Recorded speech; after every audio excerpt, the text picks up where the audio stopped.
আমার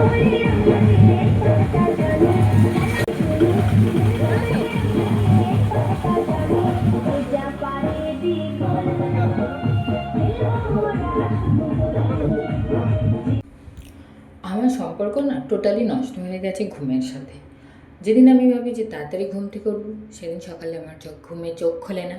যেদিন ভাবি আমি একটু দেরি করে ঘুমাবো, সেদিন আর আমার ঘুম ভাঙতে চায় না। তো দোলের দিন সকালবেলা এরকম তাড়াতাড়ি ঘুম থেকে উঠে পড়েছিলাম, ভেবেছিলাম ছুটির দিন বেশি সময় ঘুমাবো।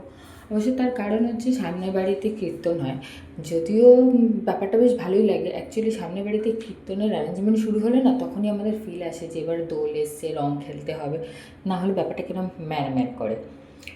তো তারপরে তো ভাবলাম সকাল সকাল যখন উঠেই পড়েছি, ছেলে ঘুমাচ্ছে, তাহলে তাড়াতাড়ি করে রান্নাবান্নার প্রিপারেশন নিয়ে নিই, করে নিই, তাহলে তাড়াতাড়ি করে দোল খেলতে যাব।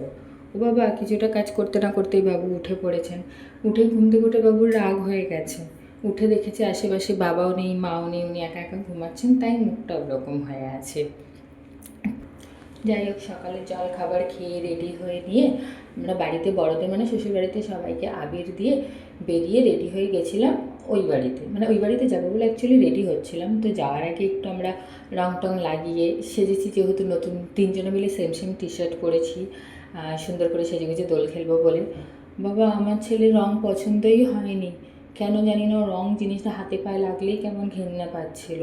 আমাদের হাত মুখ থেকে মুছে দিচ্ছে, ওর মুখে লাগিয়ে দিচ্ছে, ও মুছে দিচ্ছে, হাতে লাগলে বিরক্ত হয়ে যাচ্ছে।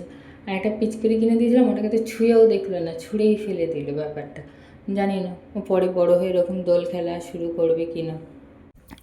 সকালে এত সুন্দর করে রং খেলতে দেখে ভাবার কোনো কারণ নেই, আমরা এত সুন্দর পরিষ্কার ভালোভাবে আবির মেখে চলে আসি। আমরাও ভূত সাজি, তবে আমাদের ভূত সাজার টাইমিংটা হচ্ছে দুপুরবেলা। তো আমরা দুপুরবেলা সবাই যে যার বাড়ির কাজকর্ম রান্না বাড়ি সেরে শাড়ি পরে সেজেগুজে রাস্তায় বেরিয়েছি ভূত সাজতে।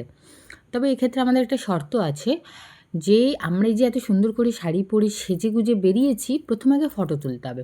ফটো তোলা কমপ্লিট হবে, তারপরে গিয়ে আমরা ভূত সাজবো। আর এই ফটো তোলার জন্যই আমরা চলে গেছিলাম মিতা বৌদির বাড়ির ছাদে। যে মিতা বৌদি, ওই যে লাল শাড়ি পরে মাথায় গাঁদা ফুলের মালা, সুন্দরী বৌদি, ওই বৌদির বাড়ির ছাদে। বাড়ির ছাদে কত সুন্দর সুন্দর গাছ লাগিয়েছে, ফুল গাছ লাগিয়েছে, আর তার মধ্যে লেবু গাছও আছে, দুটো তিনটে সুন্দর লেবু ধরেছে। আর এই দেখো পাশে একটা আম গাছ, কী সুন্দর, কত বোল এসছে আমে, ছোটো ছোটো আমও ধরেছে। হ্যাঁ, আর এই যে লোকজন পাগলের মতো এদিক ওদিক করে ঘুরে বেড়াচ্ছে, এটা দেখে ভাবার কোনো কারণ নেই যে এরা সবাই ভান খেয়ে নেশাগ্রস্ত হয়ে এদিক ওদিক ঘুরছে। সবাই ফটো তোলার জন্য পারফেক্ট লোকেশন, জায়গা যেটাই বলো না কেন সেটা খুঁজছে, কোন গাছের আড়ালে কোন পাতার তলায় গিয়ে লুকিয়ে ফটো তুললে তাদের ফটো ভালো আসবে, সেই জায়গারই খোঁজ চলছে। মিতা বৌদি ছাদে দেখো দু একটা কী সুন্দর বনসাই লাগিয়েছে। আমি অনেকবার ভেবেছি দু একটা বনসাই এনে লাগাবো, কিন্তু আর নানা কারণে হয়ে ওঠেনি। আর এখন ছেলের উৎপাতে কিছুই হয় না, যা দুটো চারটে আমার গাছ আছে সেগুলোকেও টেনে টুনে ছেড়ে দেয়। দেখো কী সুন্দর লেবু হয়েছে। যাই হোক, তো আমাদের দুপুরবেলা আরও একটা কাজ ছিল। কিছু ভালো মানুষ আছে যারা টাইম মতো রং টং খেলে ঘরে ঢুকে গেছে, স্নান টান করে নিয়েছে, আর আমরা তো খেলতেই বেরিয়েছি তখন 2-2:30 বাজে। তো আমাদের মেন কাজ ছিল তাদেরকে আবার ঘর থেকে বার করে টেনে এনে আবির মাখিয়ে আবার তাদেরকে স্নান করতে বাধ্য করা। যাই হোক, এত উপরের ছাদে পাগলামি করার পরে ফটো তুলে ভিডিও করে তারপরে আমরা নিচে চলে এসেছিলাম দোতলার ছাদে। দোতলার ছাদে বৌদি আবার একটা সুন্দর দোলনা লাগিয়েছে, চলো তোমাদেরকে দোলনাটাও দেখাবো। এই দোলনাটা আপাতত হচ্ছে আমাদের পাড়ার সবার ফেভারিট জায়গা ফটো সেশনের জন্য।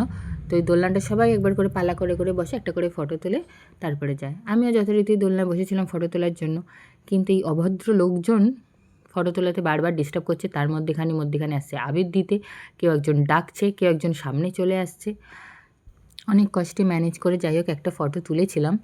তারপরে তো বৌদির বাড়িতেই ছিলাম। অ্যাকচুয়ালি বৌদি আমাদের দুপুরবেলা আমাদের সকলের জন্য বিরিয়ানিও রান্না করেছিল, তো আমরা আবার সেখানেও পাত পেরে খাবো বলে বসেছিলাম। তোমরা সকলে দোলের দিন কে কী করলে সেটা কিন্তু অবশ্যই জানিও।